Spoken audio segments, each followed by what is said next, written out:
Hello everyone, welcome to the channel your constant support. तो आज था IBPS क्लर्क मेंस का एग्ज़ाम और मेरा भी एग्ज़ाम था आज।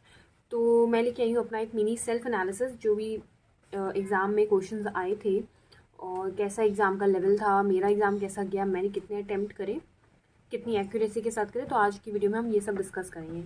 ठीक है, तो सबसे पहला सेक्शन जो था वो था GA का या GS कुछ भी कह लीजिए। ठीक है, तो ये थोड़ा सा डिफ़िकल्ट था, कह सकते हैं मॉडरेट टू डिफ़िकल्ट था। ठीक है, क्योंकि क्वेश्चंस जो हैं वो काफ़ी डीप थे, डायरेक्ट क्वेश्चन नहीं थे इतने। जैसे वन लाइनर्स तो थे ही नहीं। मुझे लग रहा है बैंकिंग में वन लाइनर्स तो आने बंद ही हो गए। तो जितने भी बच्चे बैंकिंग की प्रिपरेशन कर रहे हैं अभी से करंट अफेयर्स को सीरियसली पढ़ना स्टार्ट कर दीजिए। ठीक है, बहुत डीप में अब वो पूछने लगे हैं तो आपको डीप में ही लर्न करना पड़ेगा। और कुछ क्वेश्चन जो मुझे याद थे मैंने उनको लिख लिया था, तो मैं वो दिखा देती हूँ पहले। जैसे शिंजो अबे जो हैं जापान के पीएम थे, उनकी अभी डेथ हुई थी, तो उनसे रिलेटेड था कि वो फर्स्ट टाइम कब बने थे, WF का लोगो आया था, इंडेंजर्ड लिस्ट कौन रेडी करता है, मतलब किसकी सबसे एग्जॉटिक, मतलब सबसे इंपॉर्टेंट किसकी होती है, ऐसा एक क्वेश्चन था। निर्यात जो प्लेटफॉर्म है उसकी फुल, उसमें ए का क्या होता है, ए का मतलब उसकी फुल फॉर्म आई थी। और अभी एक UN की एक रिपोर्ट आई थी, उन्होंने बताया था कि जो इंडिया की अर्बन पॉपुलेशन है वो 675 मिलियन पहुंचेगी, तो कौन से ईयर तक, ये पूछा था। और NPA अभी एक रिपोर्ट आई थी, उसमें बताया था NPA जो है वो लोएस्ट गया है, तो कितने मंथ लो गया है, ये पूछा था। सबसे बड़ी एसेट मैनेजमेंट कंपनी कौन सी है। एक आदमी ने अभी अपनी एक फ्रेमवर्क बनाया था स्ट्रेट सेटलमेंट को लेके, तो वो किस एक्ट के थ्रू बनाया था, ये पूछा था। PM स्वनिधि को एक्सटेंड कर दिया कब तक। G7 समिट कहाँ हुई थी। इंटरनेशनल डेमोक्रेसी डे कब आता है। कुछ LEI जो आया था अभी, legal enterprise entity, legal entity enterprise, शायद मुझे याद नहीं आ रही फुल फॉर्म। इससे रिलेटेड एक क्वेश्चन था। नोविक जोकोविक से रिलेटेड था कि उन जो अभी वो रिसेंटली जीते थे वो उनका कौन सा टाइटल था। सौभाग्य स्कीम से था कि उसकी नोडल एजेंसी कौन सी है। सर्टिफिकेट ऑफ डिपॉजिट कौन इशू कर सकता है। एंटी डिफेक्शन लॉ कौन से पार्ट में आता है कॉन्स्टिट्यूशन के। और नेशनल फैमिली हेल्थ सर्वे की जो भी रैंकिंग आई थी उसमें आया था, उसमें टॉप 3 आए थे, डायरेक्ट सिर्फ टॉप नहीं पूछा था, ऑप्शन दिए थे से 4-5, उनमें से बोला था कि इनमें से कौन से टॉप 3 हैं। और NPS में मैक्सिमम कितना कंट्रीब्यूशन होता है। फ्लॉप्स की फुल फॉर्म आई थी। फाइनेंशियल लिटरेसी वीक कब से RBI मना रहा है, कौन से ईयर से ये आया था। ठीक है, तो ये मुझे कुछ क्वेश्चन जो याद थे वो मैंने लिख लिए थे। तो मैंने करे हैं 31 आउट ऑफ 50। और कुछ तुक्के मारे थे मैंने, तो मैंने घर आके चेक भी करे थे, कुछ सही भी थे कुछ गलत भी थे। तो एक्यूरेसी मुझे लग रहा है GS में थोड़ी सी बिगड़ गई है, तो आई वुड से 80% एक्यूरेसी के साथ मैंने किया है। ठीक है, और नेक्स्ट सेक्शन था इंग्लिश का। तो इंग्लिश मुझे इजी टू मॉडरेट लगी। ठीक है, मतलब बहुत ज़्यादा मुश्किल क्वेश्चन नहीं थे। जो पैसेज आते हैं, रीडिंग कॉम्प्रीहेंशन, वो भी एक ही स्क्रीन, मतलब स्क्रॉल, एक तो मतलब इतना था कि आपको स्क्रॉल भी नहीं करना पड़ेगा, वो एक स्क्रीन पे ही आ गया था।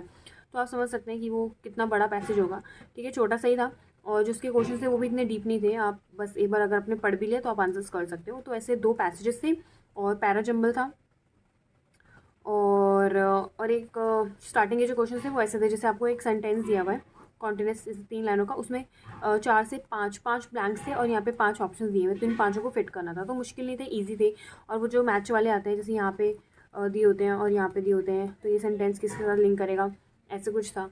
तो ज़्यादा डिफिकल्ट नहीं थी, सही थी इंग्लिश। तो मैंने 38 करे हैं आउट ऑफ 40। ठीक है, एक्यूरेसी मैं बोल सकती हूँ शायद 90+ तो रही होगी। अब नेक्स्ट था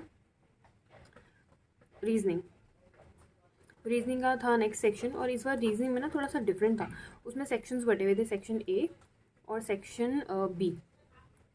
सेक्शन A में क्या था, 2 मार्कर्स थे और सेक्शन B में 1 मार्कर्स थे। इसमें 10 क्वेश्चन थे, इसमें 40 क्वेश्चन थे, ऐसा था। ठीक है, तो मैंने यहाँ से 2 पजल्स थी इसमें और एक इनपुट आउटपुट था, तो मैंने इनपुट आउटपुट करा था, पजल्स मैंने नहीं करी थी इसमें। तो इनपुट आउटपुट ईजी था। और जो ये क्वेश्चंस हैं 1 मार्कर्स जो थे वो भी मॉडरेट लेवल के थे। ठीक है, और मैंने करे हैं टोटल मिला के 29 क्वेश्चंस करे हैं आउट ऑफ 50। ठीक है, उसके बाद था क्वांट सेक्शन। क्वांट मैं मॉडरेट टू डिफ़िकल्ट बोलूँगी। ठीक है, क्वांट काफ़ी कैलकुलेटिव थी।